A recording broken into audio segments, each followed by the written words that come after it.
everybody, welcome to episode 3 of Vidstorical Reviews. Thank you so much for the overwhelming positive response I've been getting for these videos. It really means a lot knowing that you guys are enjoying these videos and actually want to know more about the DVDs collection that I have. So let's get on to it. On this episode, we're going to be talking about the Walt Disney Treasures. Let's start off with Mickey Mouse in black and white. And what's cool about this collection is that it has all of Mickey Mouse's early shorts, and as the covers you can see is the Steamboat Willie Mickey. So let's go check it out, shall we? Hello guys, so this is the 3 of the Walt Disney Treasures. Let's start off with Mickey Mouse in black and white. So like you've seen in my other previous episodes, here's the tin case on the outside. Just going to show you the back, like so, and then we're going to open it.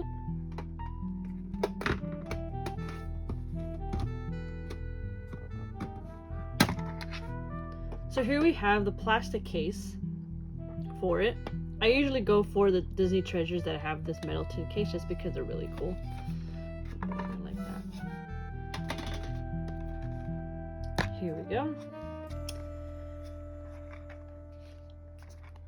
Here's the disc for it, the first disc, Mickey Mouse playing on the piano. Second disc right here, Mickey Mouse on an airplane. And here's a little pamphlets that are with it.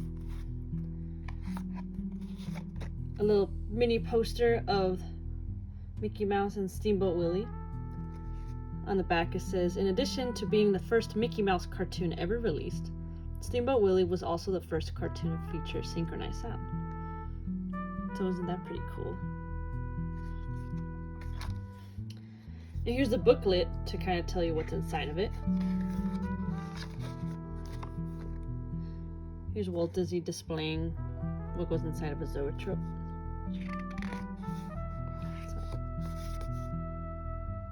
A little blurb about this collection right here by Leonardmaltin.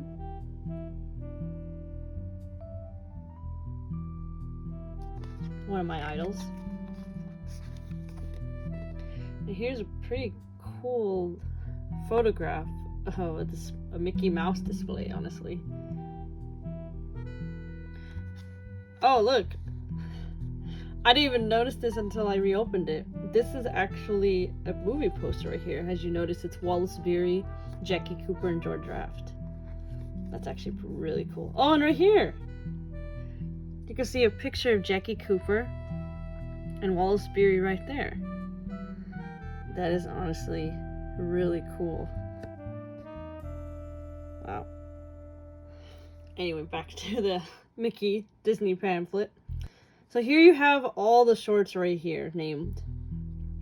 As you can see, Steamboat Willie, The Galloping Gaucho, Playing Crazy, all the classics from the beginning, black and white.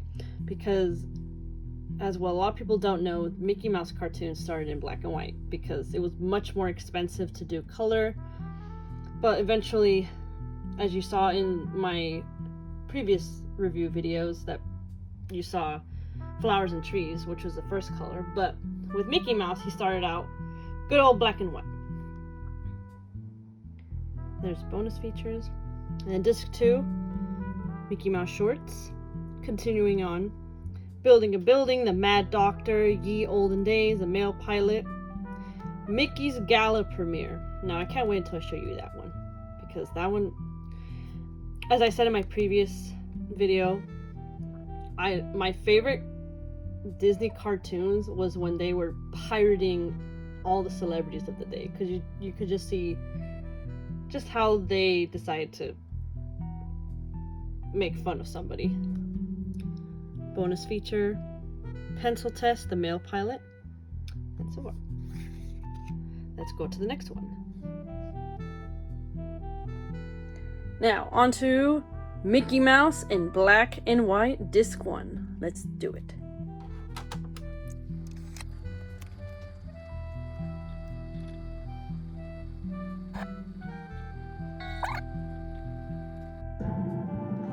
Now, of course, we have the usual typical curtains.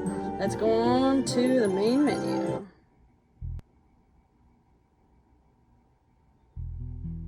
Hello, I'm Leonardmaltin, and you're about to see a slice of movie history that can also qualify as a milestone in popular culture, the debut of Mickey Mouse. In our media set...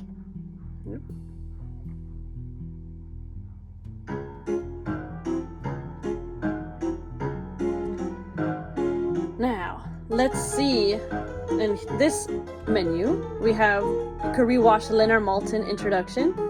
Mickey Mouse shorts, they show it to you in alphabetical order or in chronological order. Bonus features, captions. Let's go chronological order. So who we have? Steamboat Willie, the Gallopin' Gaucho, Plain Crazy, the Carnival Kid, Mickey's Follies. Now, let's see. We shall pick Plain Crazy. I know everybody's seen Steamboat Willie, but I'm just going to give you guys a taste of the shorts that they have here and the quality so you guys could judge for yourself whether you want to own these classics or not. So, Plain Crazy.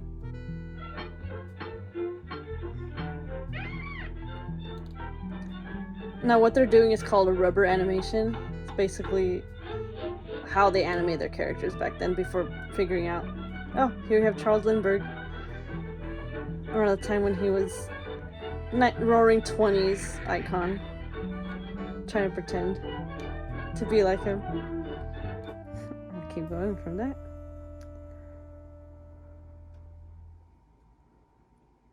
It's just incredible to see how much, in just a short amount of years, people in the Disney studio improved their drawings and their animation techniques. Carnival Kid, Mickey's Follies. So I just gave you guys a taste of what the first page holds for us. Let's go on to the next page. So in this page we have the Firefighter, the Chain Gang, my apologies, the Gorilla Mystery, Pioneer Days, the Birthday Party. Let's go with the Chain Gang.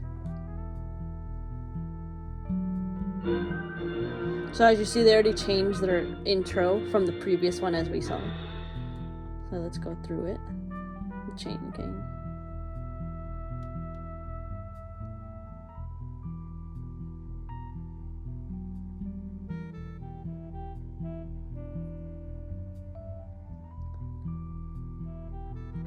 It's just amazing to think.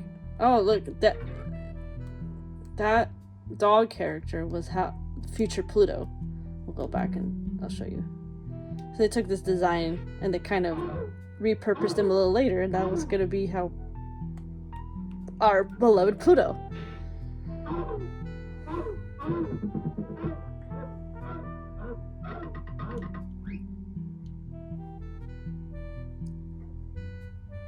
Oswald the Lucky Rabbit really reminds me of these kind of Mickey Mouse shorts.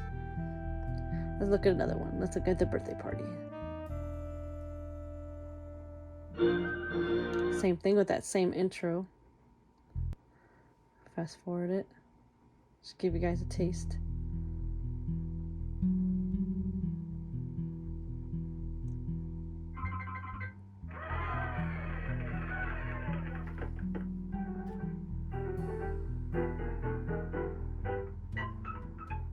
Just for the beginning, Disney has always been into incorporating music into their shorts. It's an integral part of their filmmaking. Next one.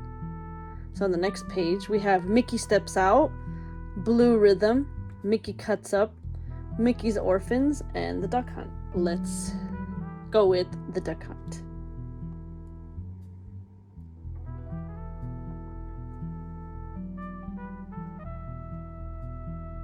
(1932).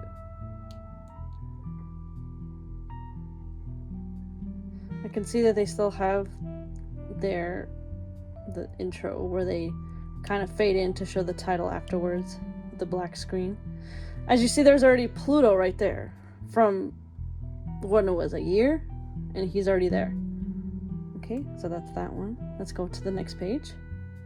Here we have Mickey's Review, Mickey's Nightmare, the Whoopee Party, Touchdown Mickey, and the Klondike Kid.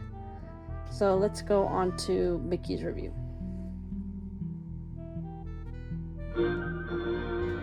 Same intro there. That guy definitely looked like a Goofy. Well, there's already Horse Collar, who kind of got a revival around the time with the Oswald and Mickey video game. Oh, there you go. And that's it for those. Let's go back to the main menu. Just another look on the menu right here for these other shorts. Let's go. Main menu. Let's go on see what's on the bonus material. So here we have Frank and Ollie and Mickey, story scripts, and story sketch sequences. Let's see this one.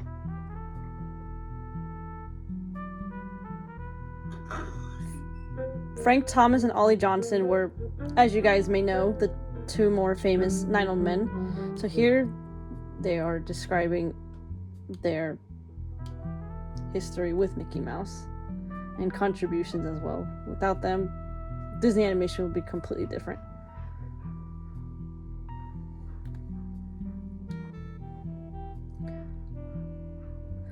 But again, this is extremely important if you want to learn more about Disney history, film history in general.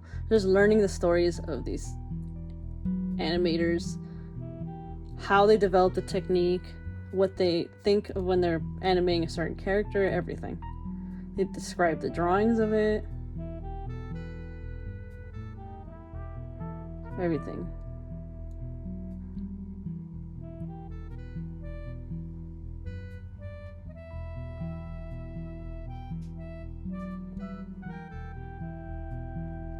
But this is a really good in-depth doc conversation with them.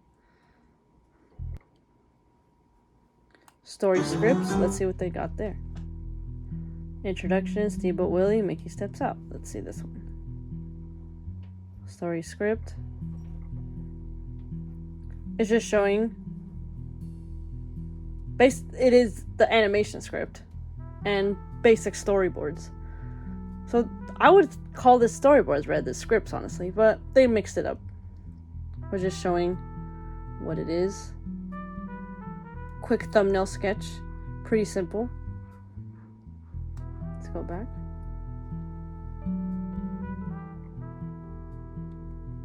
It's really cool to actually see all this, to see how much it progresses. Back to the bonus material. And let's see the story sketch sequences real quick. Let's see Mickey's Orphans.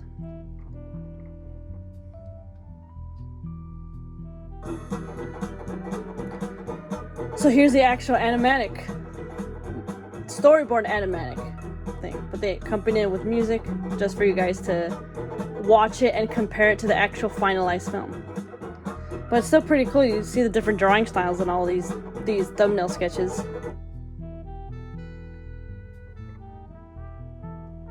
And then they show the different cartoons, and you could go each one by one.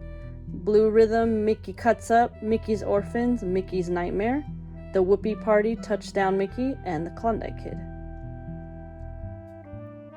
And that's it for the first disc. Let's go on to the second one. Now we're on to the second disc.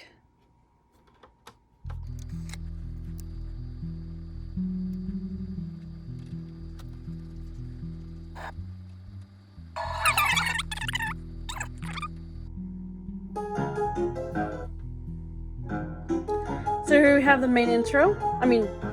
The main page. We have the intro of Leonardmaltin if you wanted to watch it again.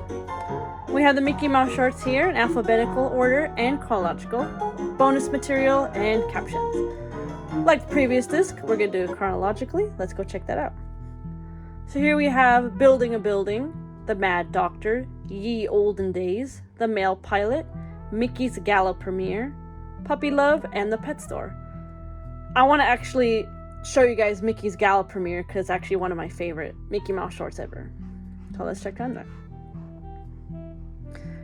This short, as what you could kind of infer from the title, Mickey's going to her premiere, and it's in Hollywood at Graumanschinesetheater, But what Disney does in this short is take a retrospective on various different Hollywood personalities and does different caricatures of them. Like, look, like this one looks like Harry Langdon to me. So we could go through them. I'm not gonna know all of them. I'm not gonna pretend that I do, but I could point out the ones that I do know right off the top of my head. So there's Wallace Beery, Marie Dressler, because at that time they just released their film in 1932. That's Cary Grant. That's definitely Cary Grant. Or at least it looks like Cary Grant to me. Heck, shoot. You have to know that's Stan Laurel. That is definitely Stan Laurel. Oliver Hardy right there. To me, they're one of their favorites to do caricatures on. Oh, God, you gotta love the Marxbrothers. Come on. All of them. It's all four of them. Groucho, Harpo, Zeppo, Chico, Maurice Chevalier, Eddie Cantor. Come on, you gotta know Eddie Cantor. Jimmy Durante. Come on. Jeanharlow, Joancrawford, and Constance Bennett. Come on now. Edward G. Robinson, Harold Lloyd, Clark Gable, and that looks like Adolphe Menhue. That's Adolphe Menhue. That's Sid Grauman, Joey Brown. There's Charlie Chaplin and Buster Keaton. Look at that. Come on. This is amazing. This is why I just want. There's Maewest. Come on now.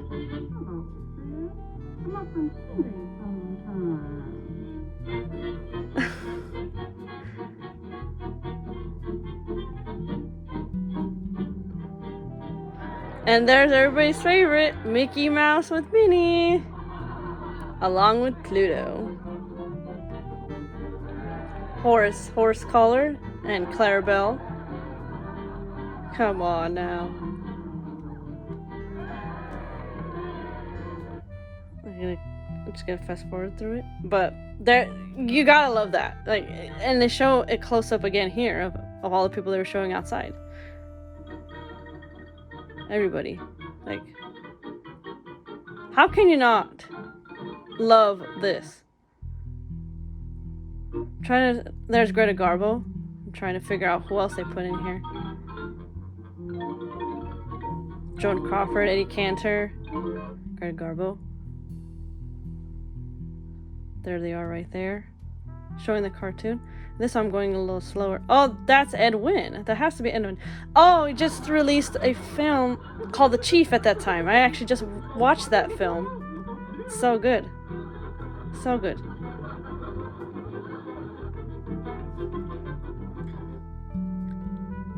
Laurel Hardy, come on now. There's the monsters right there. Bela Lugosi, Lon Chaney Jr. appears, and it looks like Boris Karloff, Joey Brown, and Buster Keaton. That looks like Douglas Fairbanks right there. You have to love this short. Like, look how much they just make fun of everybody. But it's funny. You don't really see that anymore. When do you see that? When do you see that? You never see modern stars being caricatured as much as they did back then. That's Will Rogers. That's definitely Will Rogers. Everybody's handshaking him. All the people that we saw before. Everybody. Chaplin wanted his chance right there. William Powell. That's William Powell right there. Harold Lloyd. Come on. Charlie Chaplin. Greta Garbo. Come on.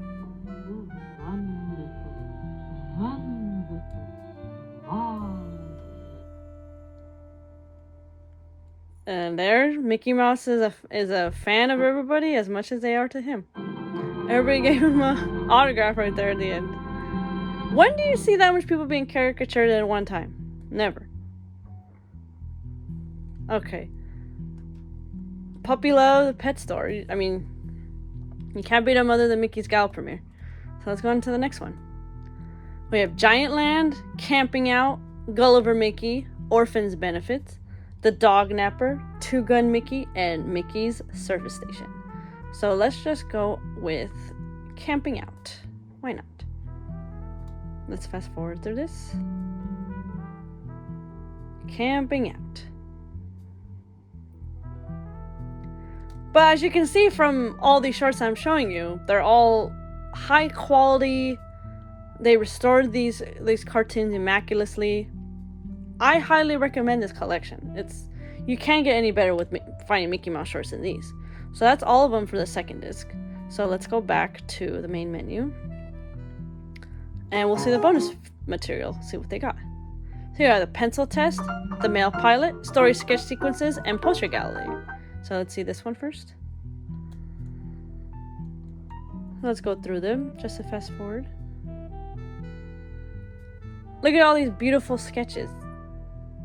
You cannot get better. I'm completely biased when it comes to the classic animation. Nothing can beat it the way it was. So here we have story sketch sequences. Not to say that what people are doing now is not great with animation, but it's just a different time. It's a different style.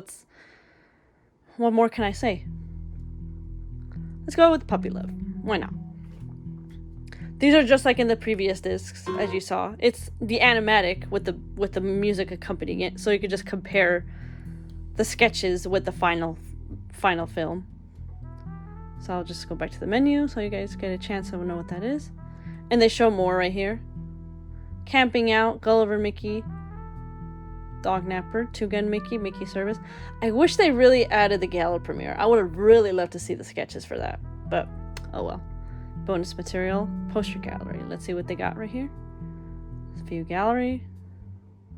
And here we have some iconic posters that they've used regularly to sell their stuff. So here we have different kinds.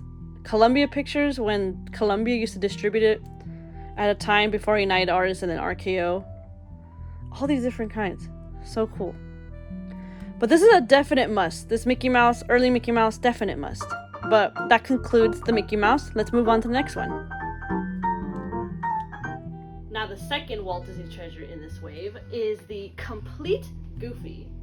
This one, for some reason, is on the more rare side, and when you start looking on this on eBay to purchase, you're gonna kind of have a hard time finding it at a decently, price. But let's go check it out and see what's inside. So let's move on to the Goofy one. So here's a close-up on Goofy. Back. Now this one surprisingly is one of the more pricier ones. I have no idea why. Maybe, I mean, it looks like they have the same count, so I don't understand why. But this one, for some reason, is more in demand than, let's say, this one. This one, it's a hit or miss. You're able to find that one for cheaper. So here's the plastic case for it. Open that. It's the case again. The spine. Here's the first disc. Goofy as a matador. Second disc. Goofy skiing. I guess it's because Goofy is a lot of people's favorite characters. A lot of people like Mickey Mouse, but Goofy has a special place on people's hearts. There's a poster for Goofy, the Olympic champ. Now you see here, released through RKO. This is after they passed on for United Artists. Dippy Dog and later Dippy the Goof were the names under which the character now known as Goofy originally appeared. That is a really cool fact. Here's a little booklet it includes. For this one, they should have actually put Goofy instead of Mickey Mouse, but we'll move on from that. Zoetrope picture. This one. Hello, aloha.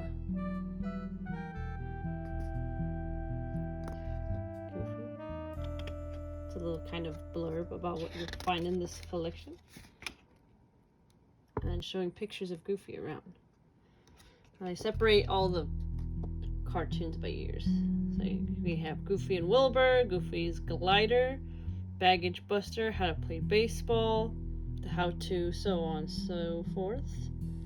Bonus material, the Essential Goof, Pinto Colvig, the man behind the goof.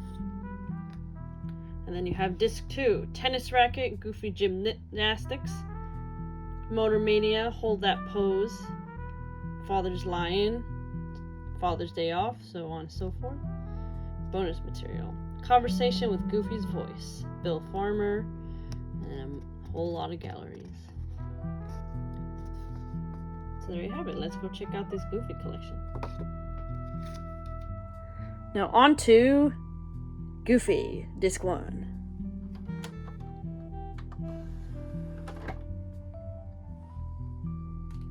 Surprisingly, the Goofy only has one box set. I feel like, just like Pluto, Donald, and Mickey, they should have had multiple Goofies, but who am I to say how many Goofies there should be? Main curtains. Hello. Leonardmaltin intro, as he always does, so warmly.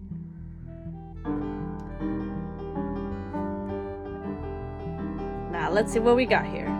If you want to rewatch the Leonardmaltin intro, Goofy shorts, the same thing with Mickey Mouse, alphabetical order or the chronological order, bonus material, and captions. Let's do chronological again. So here we have Goofy and Wilbur, Goofy's glider, baggage buster, the art of skiing, the art of self-defense, and how to play baseball. Let's top it off with Goofy's glider. As you see, from all the progression, now they're distributed by their own distribution. Buena Vista right there. First the shorts. So here we have, also in color. As you've noticed, the other collections, they've been mostly black and white, but they already moved on to full color at this point. So you saw the clear quality of the Goofy shorts. I'll show you another one just to get a taste of the first page.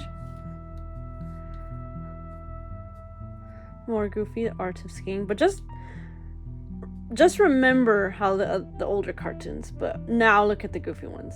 How much they evolved with the animation, the coloring, the stylizing, multi-plane camera, everything. It shows right there. Okay, on to the next page. Here we have, in the second page, the Olympic champ, how to swim, how to fish, victory vehicles, how to be a sailor, and how to play golf. Let's go with how to fish. Again, I'm just going to fast forward through it just to give you guys a taste of how the quality of these shorts are.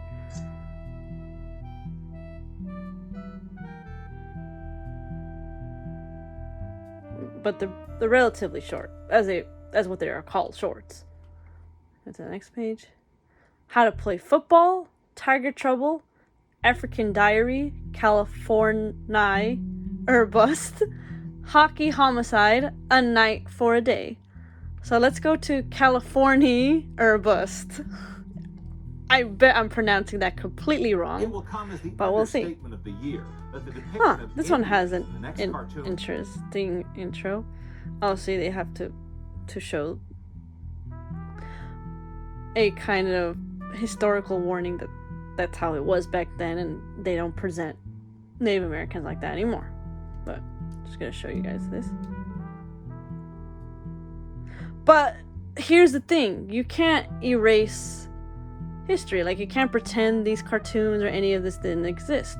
So what these treasures does, and what also Turner Classic Movies does, they present them in a tasteful manner so you learn from them, learn why it was wrong back then, but still presented with it in a different way so you learn about how people used to animate, but obviously not anymore. Let's go to the next one. And here we have in the last page, Double Dribble, Foul Hunting, They're Off, The Big Wash. So here's The Big Wash. Let's go on with that one. A fully restored animated classic. Huh, that's different. But there you go.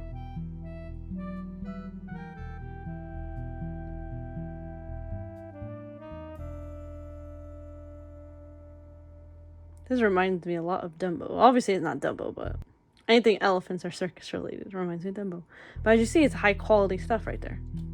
Okay, let's go back to the main menu. Bonus material. So the essential goof, Pinto Colvig, the man behind the goof.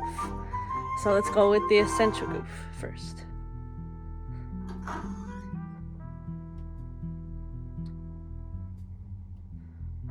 So this one, it shows basically the history of Goofy from Art Babbitt, basically one of the key founders of Goofy. There you go. Pinto Colvig.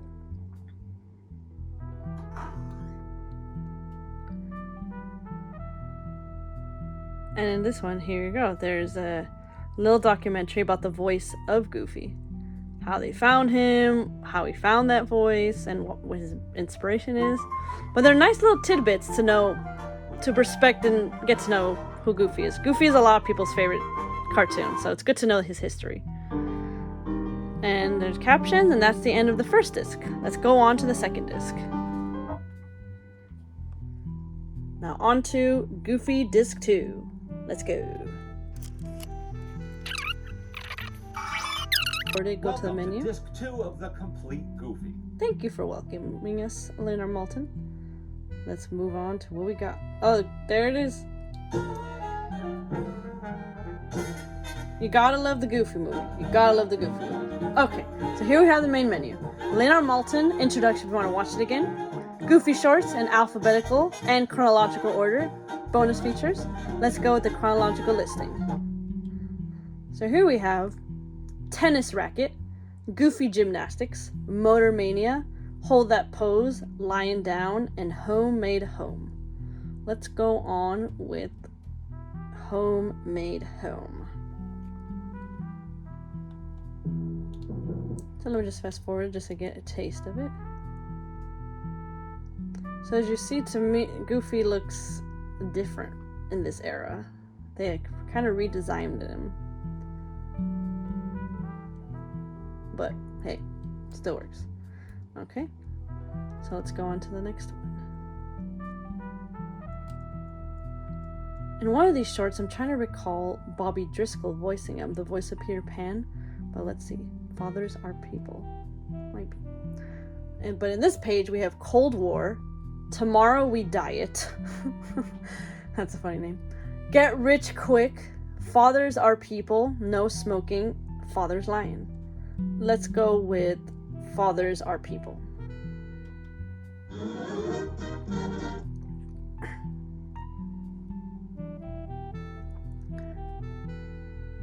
So I don't know if you noticed. This one is the short. This one, let's see. So here he is as a baby. This is supposed to be the future Max. But obviously it's not Max. There you go. I found it. This is the Bobbydriscoll cartoon. Just in case if you guys didn't know, he did a little voice in between during Peter Pan for these Goofy cartoons. He wasn't known as Max at the time, but just Goofy's son. But there you go. If you wanted to hear him. Okay. I'll just give you another taste. Father's Lion. Let's see what this one is. Just fast forwarding through it. Oh, there he is again. There's another cartoon. Let's see how he sounds in this one. Well, we might get a rabbit. Oh, boy! Just a little old boy, but they needed it. They still needed it. Better put your sweater on. But these are such fun shorts. Just very family-oriented cartoons. Like, you can't go wrong with Disney cartoons. You can't. Okay, let's go on to the next page. Let's see. So we have Hello, Aloha, Man's Best Friend, Two Gun Goofy, Teachers Are People, 2 Weeks Vacation, How to Be a Detective. Let's go with Man's Best Friend.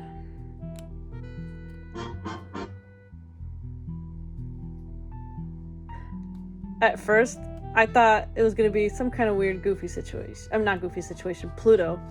Have you guys ever wondered how in later Minnie Mouse cartoons, she has Figaro, but Figaro is the cat in Pinocchio? How did she ever get Figaro? I've always wondered that. Okay, anyways, back on Goofy. So that's the quality of that one. Let's go into the final page. Here we have Father's Day Off, For Whom the Bulls Toil, Father's Weekend, How to Dance, How to Sleep, Aquamania. Let's go with Aquamania, since that one is 1961.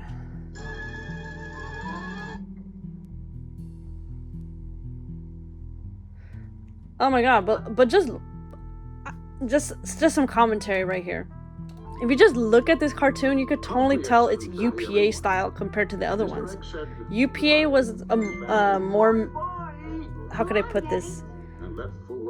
They were their own independent animation studio that made quick cartoons, quick, cheap, but they have their own unique style, just simple backgrounds, simple colors, just quick splash, quick here. A lot of Disney cartoons were really inspired by that in the 60s, and this is one of them. I was just surprised. But already by this time, that little kid is not voiced by Bobbydriscoll like the other ones, so that's why he sounded different. This was literally like 10 years after that one. But okay, let's go back to the main menu. Bonus material. Let's see what we got here. So a conversation with Goofy's voice, Billfarmer. He's still the current Goofy voice. Poster gallery, memorabilia gallery, Goofy through the years gallery. So let's start off with this one.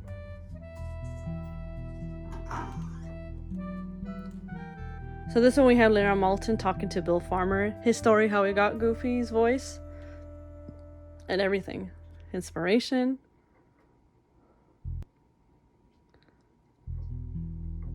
But a really good, in-depth conversation. Poster gallery. Let's see this one.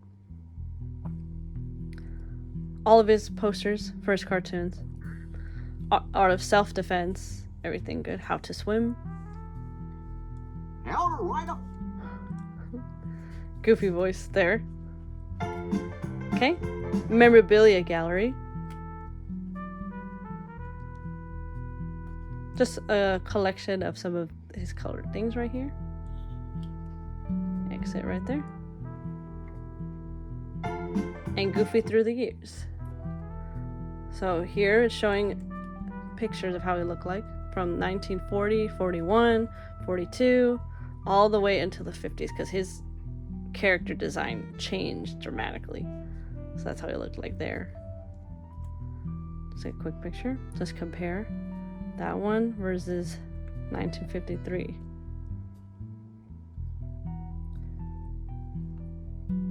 Goofy in 1953. Some backgrounds there. Back to the main menu. Bonus material.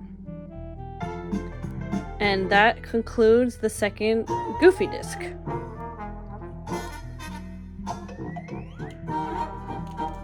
And now on to the third and the final treasure in this Walt Disney Treasure wave, and that happens to be Behind the Scenes at the Walt Disney Studio.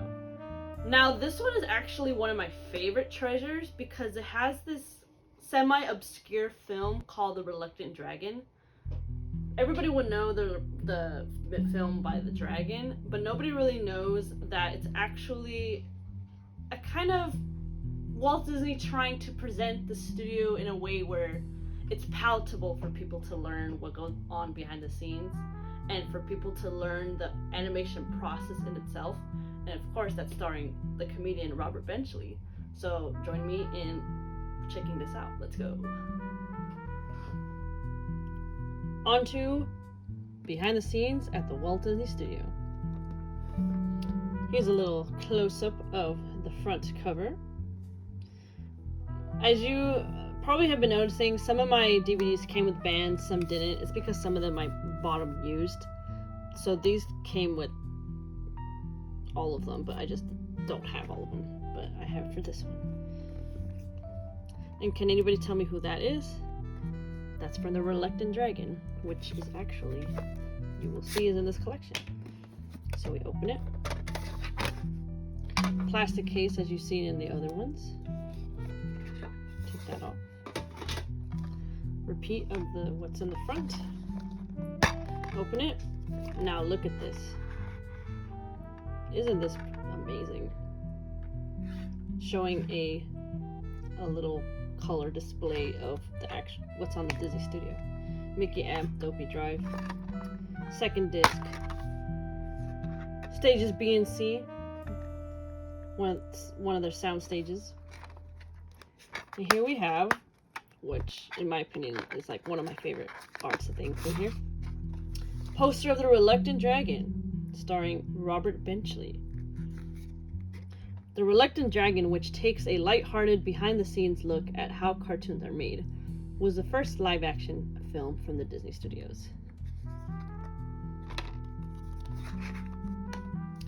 Here we have the little booklet for it. Here we have Walt Disney again, going through a zoetrope, showing you guys. Now here we have, can you guess who that is? Robert Benchley and Ward Kimball, one of the 9 old men. See that? Next page. Here we have what we have on disc 1. A trip through the Walt Disney Studios, The Reluctant Dragon, How Walt Disney Cartoons Are Made, Leonardmaltin's Studio Tour, Behind the Boards on Baby Weems, and Galleries. Disc 2 has a story of the animated drawing, The Plausible Impossible Tricks of Our Trade, tour of the Disney Studio radio program, and the Kem Weber Gallery. Kem Weber was actually the designer of the Walt Disney Studios. So you get to see how he brainstormed this studio that kind of made it feel like a college campus, so it's easy access and very friendly. You don't feel like it has to be corporate. At least that's how Disney Studio was back then. And that's for that one. Let's go check it out. Now let's start looking into behind the scenes Walt Disney Studios.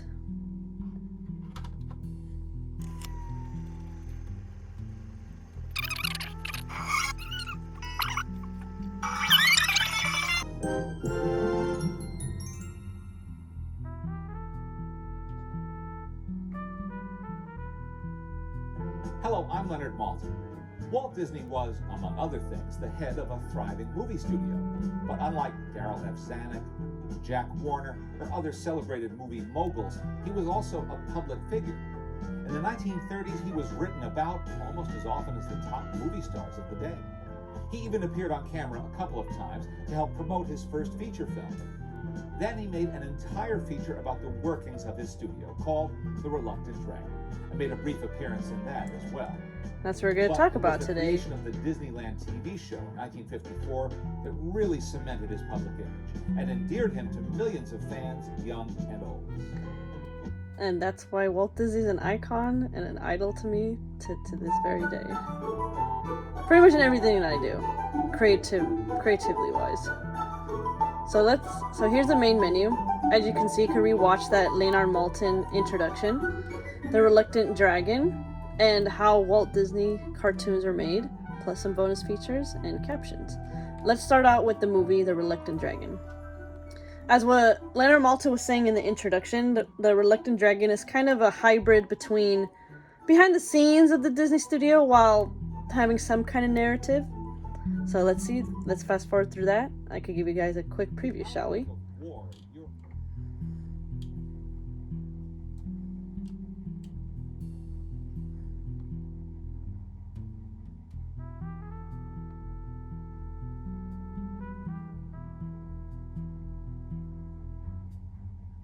Now, later on in the movie, I'm actually showing you an interesting cameo that I found out.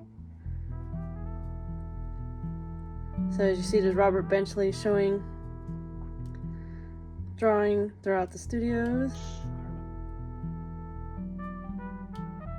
This is Clarence Nash, actually, doing the Donald Duck voice for a cartoon.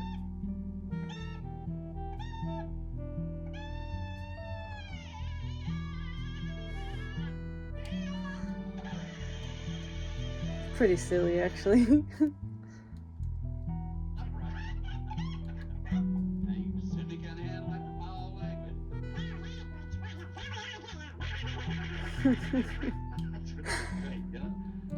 It's always silly to watch some Clarence Nash.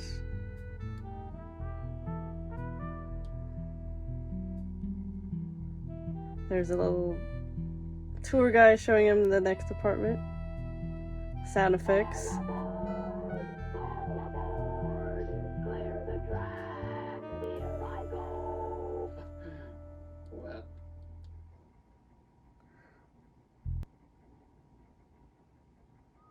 For Dumbo. Dumbo came out around this time, so it's previewing the new film. So there's a section where it turns into Technicolor. Multi-plane camera, which gave Walt Disney Films the realism that it needed. There it shows animation. Just in case if any of you guys wondered how Churchill animation was made.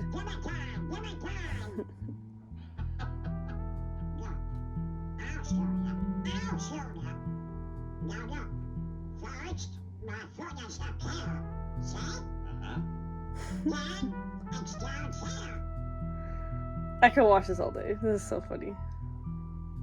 Now they're going to the ink and paint department, as you see right here. And they show you how they painted the characters. Storyboard department right here. Hello, big boy. Here's lunch. Showing the storyboards for Baby Weems.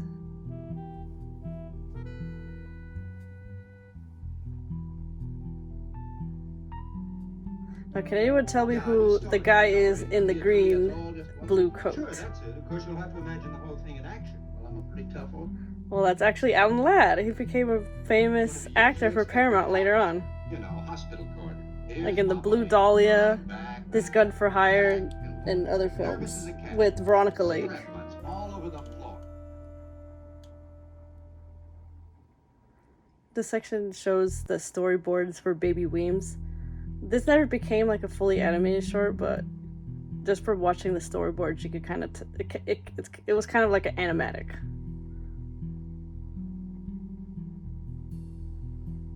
Shows more right here. I know what it is. Look who we have here. Get that other. Ward Kimball, one of the famous Nine Old Men, showing how he animated Goofy. Oh, actually, let me go back. There's Freddie Moore right there. One of my favorite animators of all time.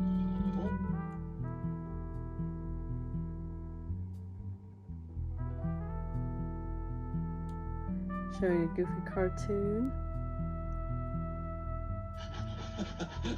It's none of my business, but is all this just to get an expression on the dog's face? Yeah, that's the idea. What do you do? Just go.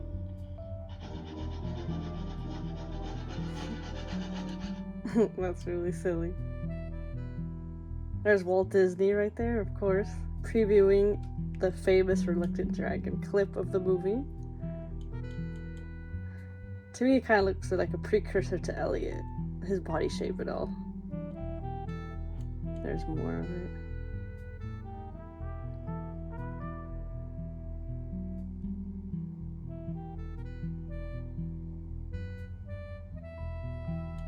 And it ends right there. That is a definite must for anybody who loves both classic Disney and just wanting to learn how animation was made back then. I would highly recommend this to anybody who wants to learn that. So the next thing we have here is how Walt Disney cartoons are made.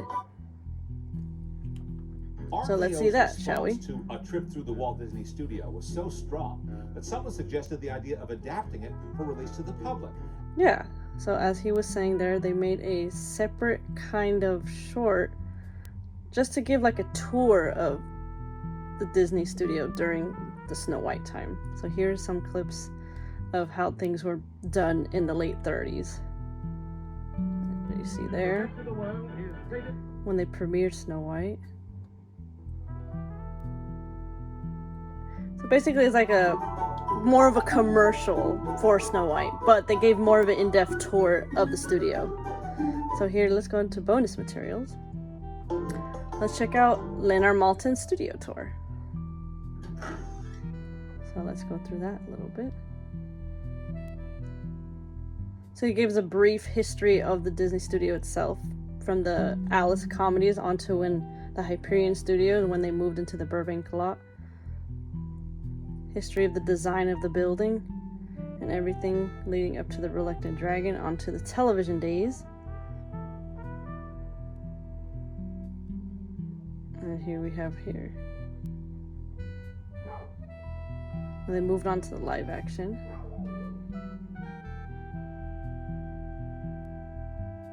And how it looks in more some home movies there. When Disney used to have its back lot, and now it was destroyed for parking lots, unfortunately. I didn't really get to talk about what else was in this. So this one is also, as we just saw, leonardmaltin studio tour, Behind the Boards on Baby Weems, the Reluctant Dragon Gallery, and Walt Disney Studios Gallery. So let's check out the Behind the Boards on Baby Weems. I'll just go through that briefly too, just so you guys get a sample of what we're doing. There's Joe Grant. He's being interviewed for this Baby Weems behind the scenes feature. That was pretty short. We move on to the first gallery, kind of showing just portraits of the players in the movie as well as behind the scenes of the movie. On the next page. So I'll make one larger so you see. So there is Robert Benchley with Walt Disney right there. Back to the menu of it. And then that was that. So let's see on to the Walt Disney Studio Gallery. So they show the days from the Hyperion Studio onto the Burbank lot, when it was more of an open field before they urbanized Burbank more. There's a golf course right there. For those of you who don't know, Walt Disney, when he was trying to figure out Disneyland, he originally envisioned Disneyland to be right next to the Burbank studios, but realized that the land that he was thinking of needed to be bigger, so that's why he went more towards Anaheim in that area for more open fields.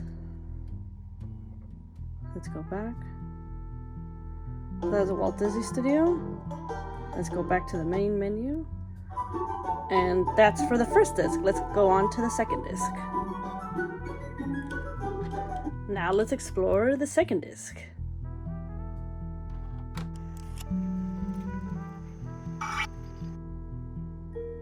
Welcome to Disc 2 of our look behind the scenes at the Walt Disney Studio. Thank you, leonardmaltin, for that wonderful intro.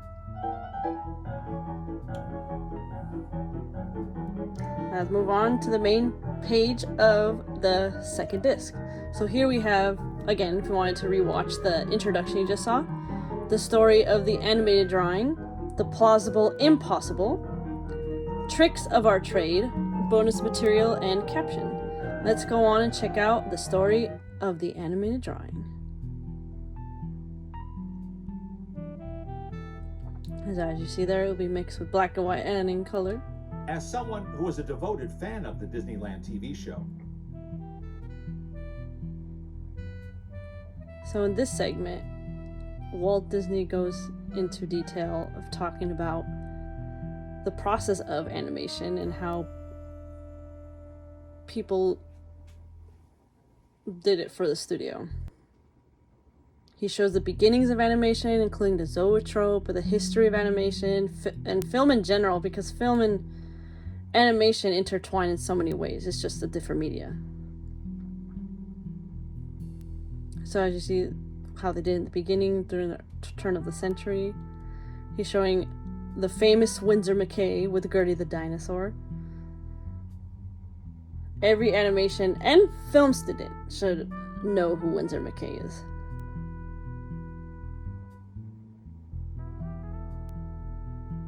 And then he goes into detail talking about Max Fleischer and talking about Coco the Clown. And then it goes into more of his cartoons with Skeleton Dan, Steamboat Willie, everything like that. So this is really more for the history buffs, so the people who want to learn about Disney history, animation history, even film histories. It all mixes together. the people that like to separate the two, they should never separate the two because they intertwine. Showing clips of Fantasia. I'll just fast forward a little more for you guys just to see a taste of it. And that's it. It kind of ends like that. Let's go to the plausible and possible. Same thing, just talking about color in black and white.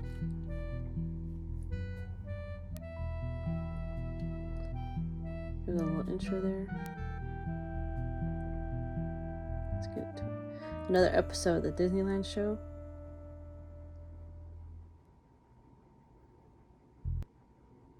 It gives a more continuation of different aspects of the history and techniques of animation. And it shows more depth clips that he's used of films in the past. Like Mickey through the looking glass. Shows cartoons there. Here's little Donald.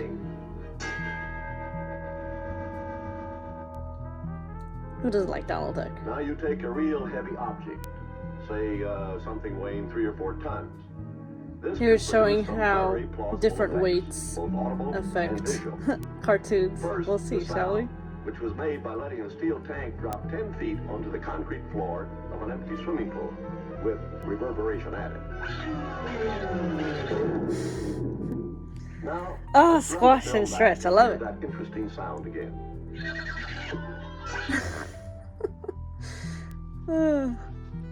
Donald is always a victim. There's another funny cartoon there.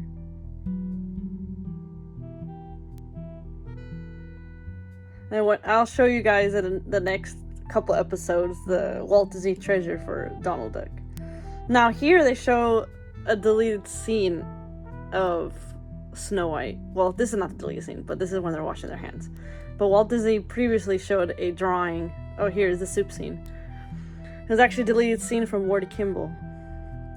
It was like 5-6 minutes of animation that he did, and Walt Disney really liked it, but he felt like it didn't fit in the movie. But because he knew what a great job he did, he offered him to animate Jiminy Cricket for Pinocchio. So he got something for showing his hard work in Snow White, at least.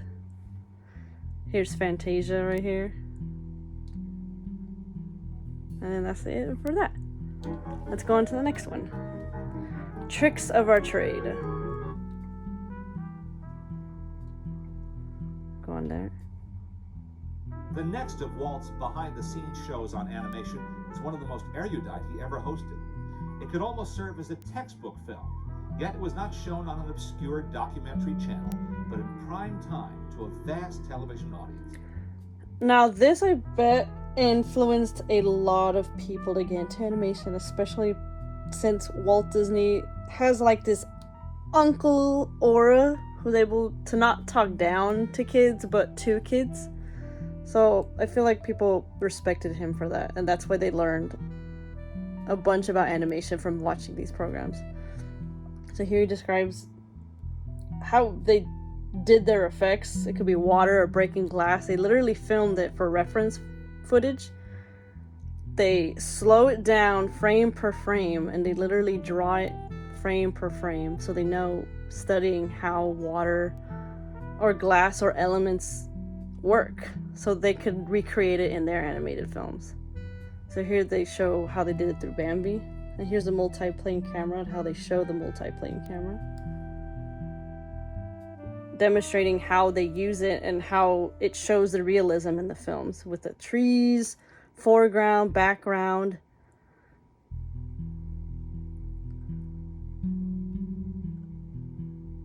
Bambi really used these techniques. That's why it looked like a nature piece. Same thing here. They're demonstrating how they drew the hippos and the ostriches from the model from Fantasia. There's the crocodiles. And that was the end of that. Let's go on to the next one. Bonus material. So Cam Weber was the designer of the Walt Disney Studios, so they decided to give a little shout out to him here, since his designs are really important for how the studio was developed. So here there's some sketches. This is Kem Weber, a designer active in the formative years of the California modern design community. As a furniture and industrial designer, architect, and teacher, Weber created a number of pieces that express his connection with the post-Art Deco streamlined style of the times. Work that both defined and galvanized the West Coast design vogue. Among his most prominent commissions was the design of Walt Disney's New Burbank studio in the late 1930s. Weber was born in Berlin in 1889. He shows a little blurb of who Kem Weber was right there. And then here he shows us all his designs. Just look at that. That is in the actual animation building. Typical corridor. Going back to the actual, just walking down. I've walked down these stairs up and down. You just feel like you're walking within history. You really do. You feel the presence of all the past animators that walk through there. Control room. No, these designs, they're really beautiful. And we could go back to page per page of all of his little thumbnail sketches. Absolutely incredible. And this is a radio program. I won't play the whole thing for you guys here, but just basically a radio program. Even the Walt Disney Archives doesn't know much about it, beyond the fact that it's an Australian radio program from September of 1946, which features rare interviews with storymen Homer Brightman and Harry Reeves. There you go. Not much needed for me to add on to that. And that's the end of the behind the scenes of the Walt Disney Studios. Now these collections, I can tell you guys briefly how much I got them for. So all these I bought from eBay. This one, I believe I got around less than $20, as I said before. This one is non-high demand for some reason. This one I think I got less than $30 for sure, 20 something, not too much. This one, surprisingly, I was able to get this one for more inexpensive. It was like around $25, definitely not over 30. It was like less than 30. But then again, it fluctuates, so don't expect to go into it like, hey, I found it for very cheap. It might be not. Take your chances on eBay. Well, wasn't that fun? Thank you so much, guys, for joining me in this third episode. It really means a lot to me, you commenting, giving me suggestions, and watching it. We're almost at 200 subscribers, guys, so let's go. Please help me get that count, and please tune in to the next episode. Thank you so much, everybody, and have a wonderful day.